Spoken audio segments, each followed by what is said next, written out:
بيان صادر عن تنسيقية حرائر حوران بمناسبة يوم المرأة العالمي باسم حريتنا، باسم الشهيدات، باسم المعتقلات، باسم الثكالى.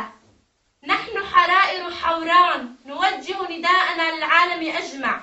هذا الصمت اللعين قد قتل منا آلاف السوريين شيبا وشبابا، أطفالا ونساء، وشجع النظام على التمادي في قمع الحريات ومقابلة الأحرار بالرصاص والاعتقال. كان للنساء حصتهن من تلك الممارسات الاستبدادية الظالمة. نداؤنا ليس مجرد كلمات تنطقها الشفاه، إنما صرخات تخرج من صميم قلوب المعذبات في المعتقلات.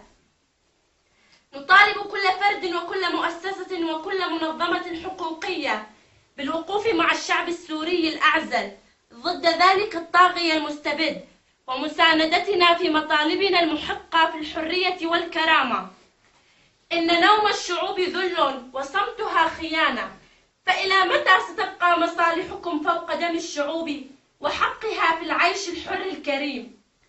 تنبهوا واستفيقوا، إن قوتكم واستمراريتكم من قوة شعبنا وصموده، فالنظام زائل لا محال، ومهما طال ليل الظلم لا بد من إشراقة شمس تنير ظلام العهود.